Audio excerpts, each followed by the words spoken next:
देखिए सुनिए बात, हम इंटिमिडेट नहीं होंगे, हम नरेंद्र मोदी से नहीं डरते हैं। समझ गए बात? कर लें जो करना है, कुछ फर्क नहीं पड़ेगा। जो हमारा काम है, जो मैं सुनिए बोलने दीजिए, ठीक है। जो मेरा काम है देश की रक्षा करना, लोकतंत्र की रक्षा करना, देश में जो हार्मनी है उसको मेंटेन करना, वो मैं करता रहूंगा। ये कुछ भी कर लें कोई फर्क नहीं पड़ता। नमस्कार दोस्तों, जनसंवाद न्यूज में आपका स्वागत है। महंगाई पर राहुल गांधी ने एक बार फिर मोदी सरकार को घेरा, कहा पूरी महंगाई की जड़ सिर्फ बीजेपी सरकार है। और इसी के साथ दूसरी बड़ी अपडेट निकल के आ रही है। कर्नाटक चुनाव से पहले कांग्रेस ने कर दिया बड़ा ऐलान, बीएन चंद्रप्पा को दी गई है बड़ी जिम्मेदारी। वहीं तीसरी बड़ी खबर निकल के आ रही है, एक बार फिर कांग्रेस ने कसा है तंज। पीएम मोदी के बांदीपुर दौरे पर कांग्रेस ने कहा एक बार फिर तमाशा नौटंकी करना चाहते हैं पीएम मोदी। अगली बड़ी खबर निकल के आ रही है, चुनाव से पहले सिद्धरमैया ने बीजेपी को बताया है सांप्रदायिक दंगों का जड़। वहीं उन्होंने कहा कि इस बार कांग्रेस की 130 सीटें तय है। कर्नाटक में अगली बड़ी खबर निकल के आ रही है, हिंदू समुदाय को लगा है करारा झटका। संपत्ति की कुर्की के डर से बजरंग दल वालों ने कर दिया आत्मसमर्पण, 7 लोग हो चुके हैं गिरफ्तार। अगली बड़ी खबर निकल के आ रही है, जी दोस्तों, बुलडोजर के डर से बाप बेटी ने खाया जहर, हो गई है मौत। अगली बड़ी अपडेट है, चुनाव नहीं लड़ूंगा लेकिन कांग्रेस सपा आरएलडी के पक्ष में सन 2024 में करने वाला हूं कैंपेन, सतपाल मलिक का रहा बड़ा बयान। अगली बड़ी अपडेट निकल के आ रही है, कर्नाटक चुनाव से पहले छिड़ा है अमूल बनाम नंदिनी विवाद। वहीं कांग्रेस बीजेपी में हो गई नोक-झोंक। अगली बड़ी खबर निकल के आ रही है, अडानी संग सदर पवार की फोटो शेयर कर अलका ने बताया है बहुत बड़ी साठगांठ है दोनों के बीच। अगली बड़ी खबर निकल के आ रही है, यूपी उपचुनाव में बीजेपी गठबंधन को देंगे अखिलेश यादव करारा झटका। बोल रहे हैं 96 सीटों पर होगा इस बार सपा का कब्जा। सब कुछ जानेंगे कि विस्तार से, वहीं आखिरी के बुलेटिन में जानेंगे अडानी और चीन के गहरे संबंध के बारे में। लेकिन उससे पहले एक छोटा सा निवेदन, अगर आप हमारे चैनल पर नए हैं तो चैनल को कर सब्सक्राइब, बेल आइकन जरूर दबाएगा देश दुनिया की फटाफट बड़ी अपडेट को पाने के लिए।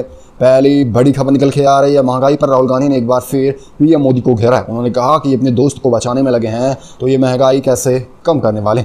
राहुल गांधी ने देश की अब मोदी काल में बढ़ रही महंगाई पर वार करना शुरू कर दिया है। उन्होंने कहा कि प्रधानमंत्री नरेंद्र मोदी को देश की जनता का कोई भी मतलब नहीं है, कैसे कोई जी रहा है, क्या कुछ खा रहा है। उन्होंने बताया उन्हें सिर्फ और सिर्फ अपने दोस्त के कोष को बढ़ाने पर जोर दिया है। आज राहुल गांधी मोदी अडानी के संबंध को लेकर मोदी सरकार को घेरा है। मोदी सरनेम पर टिप्पणी के बयान से उनकी संसद सदस्यता चली गई है। उन्होंने कहा कि यह एक सब साजिश रही है। राहुल गांधी बार बार मोदी अडानी के संबंध पर वार कर रहे हैं, ऐसे में इस बात को संसद में नहीं उठा पाए, इसीलिए उनकी संसद सदस्यता ही बहुत क्रूर ढंग से रद्द कर दी। कांग्रेस का कहना है कि बीजेपी राहुल गांधी की भारत छोड़ो यात्रा से ही डरी हुई है, क्योंकि उसे डर है अगर राहुल गांधी मोदी अडानी के संबंध के बारे में बड़ा खुलासा कर देते हैं तो बीजेपी को देश की जनता नकार देगी। ऐसे में वो बार बार राहुल की आवाज़ों को दबाना जा रहे हैं। वहीं कांग्रेस का कहना है कि ये ईडी और सीबीआई के जरिए हथियार का इस्तेमाल कर रहे हैं विपक्षी नेताओं को चुप कराने के लिए। लेकिन कांग्रेस इन सब से डरने वाली नहीं है। इन सब के बीच राहुल गांधी अकेले महंगाई का मुद्दा उठाने वाले पहला नेता बन चुके हैं। उन्होंने ट्विटर पर कहा है कि महंगाई कम कैसे होगी, जनता का दर्द दिखे तब ना। सरकार पूरा ध्यान अडानी की आमदनी बढ़ाने पर लगी हुई है और जांच को बचाने के लिए लगी है, तो कैसे मैं होगा। एक झलक देखिए महंगाई का। सन 2013 में आटा 210 रुपए किलो था, वहीं बता दें सन 2023 में 440 रुपए किलो हो गया। चावल एक नज़र देखते हैं तो सन 2013 में 38 रुपए किलो था, वहीं बता दें सन 2023 में 90 किलो हो गया। ऐसे ही सभी दामों में दुगनी बढ़ोतरी हुई और राहुल गांधी ने करारा हमला बोला है मोदी सरकार पर। अगली बड़ी खबर निकल के आ रही है, कर्नाटक विधानसभा चुनाव से पहले कांग्रेस ने बीएन चंद्रप्पा को दे दी है बड़ी जिम्मेदारी, प्रदेश कार्यकारी का अध्यक्ष बना दिया गया है। आगामी कर्नाटक में विधानसभा चुनाव को लेकर राजनीतिक सिरगर्मी तेज होती जा रही है। इसी बीच राजनीतिक पार्टियां अपने दल के माहौल को बेहतर करने में जुट चुकी हैं। कांग्रेस पार्टी भी ऐसा ही कुछ करने के प्रयास में लगी है। इसी क्रम में कांग्रेस ने बीएन चंद्रप्पा को तत्काल प्रभाव से कर्नाटक प्रदेश कांग्रेस कमेटी का कार्यकारी अध्यक्ष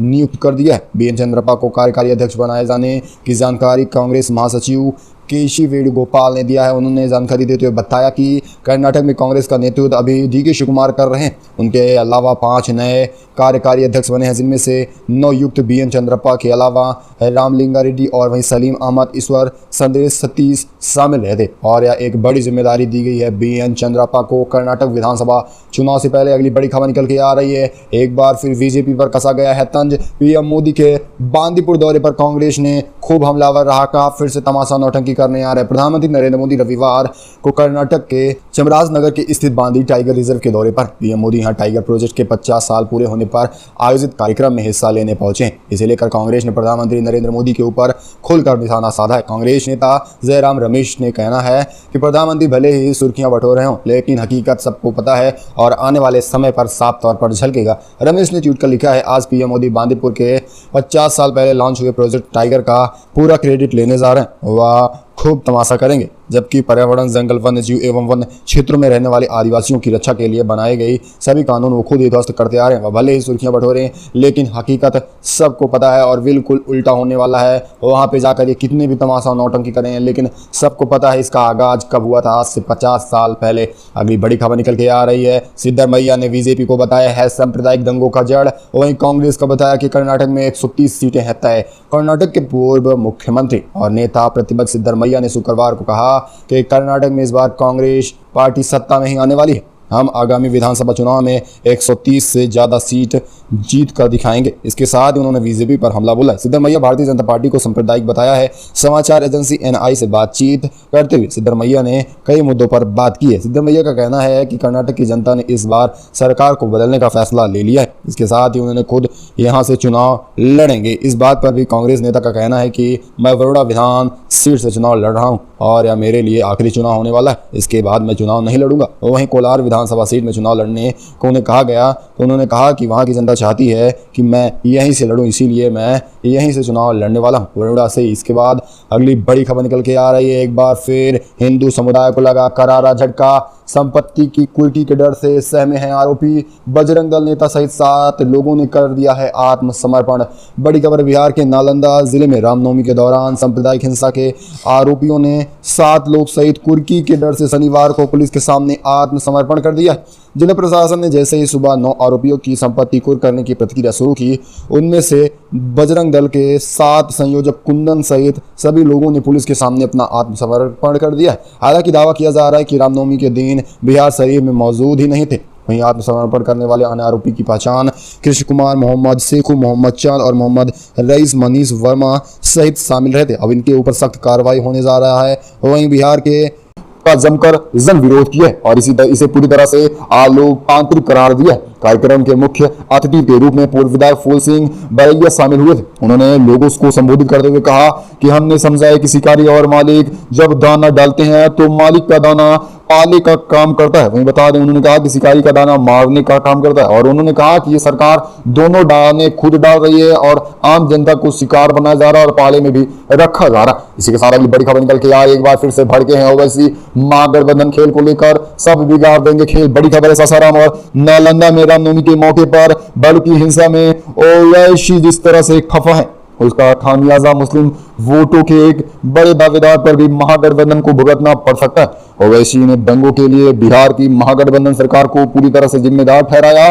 तो नीतीश ने उन्हें बीजेपी का एजेंट करार दिया था। इस पर ओवैसी इस कदर भड़के कि मन की सारी भड़ास निकाल दी। उन्होंने कहा कि नीतीश तो खुद ही बीजेपी के साथ रह चुके हैं और दूसरे को बीजेपी का एजेंट बताते फिर रहे हैं। दूसरों को कैसे बीजेपी का एजेंट कह सकते हैं। ओवैसी ने कहा इसका परिणाम जल्द ही नीतीश और तेजस्वी को भुगतना पड़ेगा। आने वाले चुनाव में बड़ा खेला करने वाले हैं मुस्लिम वोटर बैंक में। ओवैसी पहले से ही खफा थे बिहार से और अब नीतीश के बयान को लेकर और भी खफा हो चुके हैं ओवैसी। अगली बड़ी खबर निकल के आ रही है, एक बार फिर से अडानी का हो गया है भांडाफोड़। चीन से निकल के आए हैं कई सबूत, बहरे हैं अडानी के संबंध। कांग्रेस ने उड़ा दी है धज्जियां। बड़ी खबर है, एक और जहां बीजेपी कांग्रेस के खिलाफ एक के बाद एक फाइल्स जाहिर कर रही है, वहीं सीरीज सोशल मीडिया पर भी प्लेटफॉर्म पर रिलीज की जा रही। उसी तहत कांग्रेस भी अपने सोशल मीडिया हैंडल से बीजेपी पर निशाना साधना शुरू कर दिया है। कांग्रेस ने शनिवार को एक वीडियो रिलीज किया है जिसमें पार्टी के नेता गौतम अडानी को देशद्रोही करार दिया जा रहा है। यह वीडियो कांग्रेस के ट्विटर हैंडल पर पड़ा हुआ है, आप साफ तौर पर देख सकते हैं। वीडियो शेयर करते हुए कांग्रेस के कैप्शन में लिखा हुआ है कि अडानी और चीन के बीच काफी गहरा संबंध है। कांग्रेस ने आगे लिखा कि इस क्रोनोलॉजी को जरा समझिए। कांग्रेस ने इस वीडियो में बिजनेसमैन गौतम अडानी और चीन के बीच संबंध बताया। वीडियो अपलोड करने के महज 1.5 घंटे के अंदर ही 1.9 सेकंड की वीडियो पर 50,000 से ज्यादा व्यूज आ गए हैं और पूरी तरह से ट्रेंड में चलने लगा ये टॉपिक और बुरी तरह फंसते नजर आ रहे हैं गौतम अडानी। इसी के साथ अगली बड़ी खबर निकल के आ रही है, एक बार फिर बीजेपी को लगा है करारा झटका। कर्नाटक में और बढ़ी है मुश्किलें। बड़ी खबर है, लिग्नायत में संकट मोचक साबित हो रहा है कांग्रेस। बड़ी खबर चुनावी राज कर्नाटक में विधानसभा चुनाव को लेकर सियासी पार्टियां समीकरण तैयार करने में जुट गई हैं। राज्य के प्रमुख लिंगायत समुदाय के कांग्रेस नेताओं ने 224 सीटों वाली विधानसभा चुनाव में 55 सीटों के लिए टिकटों की मांग अभी सी मान ली गई है। चुनाव के ऐलान से पहले कर्नाटक में लिंगायत समुदाय की तरफ से सियासी पार्टी का खास झुकाव देखने को मिल रहा है। वहीं कांग्रेस 10 मई को होने वाले विधानसभा चुनाव के लिए पूरी तरह से उम्मीदवारों की दूसरी लिस्ट भी जारी कर रहा है। इसमें 124 उम्मीदवार शामिल होने वाले हैं। वहीं बता दें 10 मई को होगा चुनाव, 13 मई को होने वाले हैं परिणाम का ऐलान। ऐसे में चुनावी राज में पूरी तरह से कांग्रेस का डंका बज रहा है। अगली बड़ी खबर निकल के आ रही है, मोदी सरकार के विज्ञापन पर फिर से भड़के हैं सीएम भूपेश। उठाया है कई बड़े सवाल, बड़ी खबर निकल के आ रही है। छत्तीसगढ़ के मुख्यमंत्री भूपेश बघेल आज दुर्ग जिले के ताबड़तोड़ दौरे पर निकले थे। अपने विजिट पर जाने से पहले उन्होंने मीडिया से बात की और केंद्र की मोदी सरकार समेत बीजेपी पर जमकर निशाना साधा। सीएम बघेल ने हाल ही में जारी हुए भारत के विज्ञापन पर निशाना साधते हुए 5 बड़े सवाल खड़े कर दिए। इसके अलावा उन्होंने आरएसएस की सक्रियता के अलावा ईडी पर भी बड़ा हमला बोला। उन्होंने आरोप लगाया प्रदेश में सबसे ज्यादा ईडी सक्रिय है छत्तीसगढ़ में। चुनावी क्षेत्र में ईडी का एक नया भूचाल आ जाता है। वहीं उन्होंने कहा कि जगदलपुर एयरपोर्ट पर जो सरकार दावा कर रही है वो पूरी तरह से राज्य सरकार संचालित कर रही है। और उन्होंने कहा कि बिलासपुर एयरपोर्ट भी हमारे कार्यकाल में शुरू हुआ था। यहां से इंदौर के लिए चलने वाली फ्लाइट पूरी तरह से बंद कर दी है उन्होंने। वहीं विज्ञापन के सौभाग्य योजना प्रचार के लिए भी उन्होंने कई कड़े सवाल उठाए हैं और पूरी तरह से निष्कासित हो गई है बीजेपी सरकार, कुछ भी जवाब नहीं दे पा रही। इसी के साथ चलते हैं, अगली बड़ी खबर निकल के आ रही है। मेक इन इंडिया व पीएलआई की नाकामी देखते हुए मोदी सरकार पर खुला तमाचा लगा है। गत 31 मार्च को रिजर्व बैंक द्वारा जारी किए गए अक्टूबर-दिसंबर 2022 तिमाही व अप्रैल-दिसंबर 2022 के 9 महीने के आयात निर्यात आंकड़े भारत के लिए बुरा साबित होता नजर आ रहा है। जी बता दें, अक्टूबर और दिसंबर के व्यापार आंकड़ों में रिजर्व बैंक व मीडिया रिपोर्ट का मुख्य ध्यान चालू खाते हुई घटी और कमी में देखा जा रहा है, जिसमें 30.9 अरब डॉलर से ज्यादा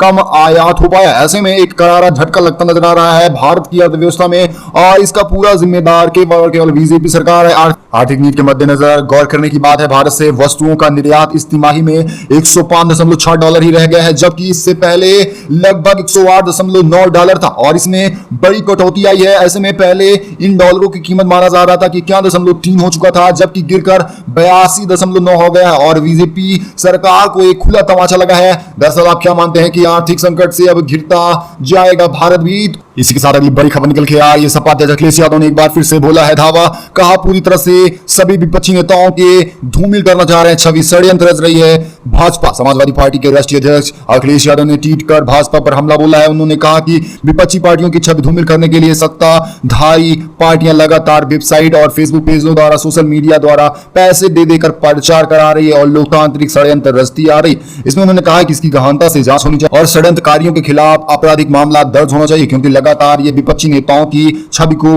धूमिल करने में जुटे हैं और जनता के सामने उनकी सही छवि नहीं आने दे रहे हैं। इसमें मेन हाथ सिर्फ और सिर्फ भाजपा का रहा है। इसी के साथ अगली बड़ी खबर निकल के आ रही है। दोस्तों बता दें एक बार फिर, भाजपा साधना चाहेगी मुस्लिम वोटर बैंक को। यूपी में सूफी दरगाहों पर अब कव्वालियां कराने वाली है भाजपा। एक नया प्लान बनाई है मुस्लिम वोट को साधने के लिए। लोकसभा चुनाव 2024 से ठीक पहले बीजेपी हर वर्ग के वोट को साधने में जुट गई है। इसके लिए बीजेपी कई तरह के सम्मेलन का आयोजन कर रही है। अल्पसंख्यक विरोधी होने का आरोप झेलने वाली बीजेपी मुस्लिम समुदाय को रिझाने में अब जुट गई है और उसे अब तवज्जो भी देने लगी है। अब एक बार फिर यूपी में योगी सरकार ने सूफी संवाददाताओं के महाअभियान के जरिए मुस्लिम समुदाय को रिझाने का एक नया कार्ड खेल दिया है। लोकसभा चुनाव से पहले बीजेपी ने मुस्लिम वोटरों तक पहुंचाने की एक नई रणनीति बताई है और वह जगह जगह के दरगाहों पर मुस्लिम नेताओं से कह दिया है कि अब वहां पर कव्वालियां कराई जाए। दरअसल आपको क्या लगता है, क्या बीजेपी की यह रणनीति सही साबित होगी या नहीं? वहीं आपको लगता है कि कर्नाटक में परिवर्तन की लहर दौड़ रही है, कांग्रेस की सरकार बनेगी? तो इस वीडियो को लाइक कर अपना समर्थन देना और ज्यादा से ज्यादा लोगों के पास शेयर करना। मिलेंगे आपको अगली बड़ी खबर में, तब तक के लिए जय हिंद, जय भारत।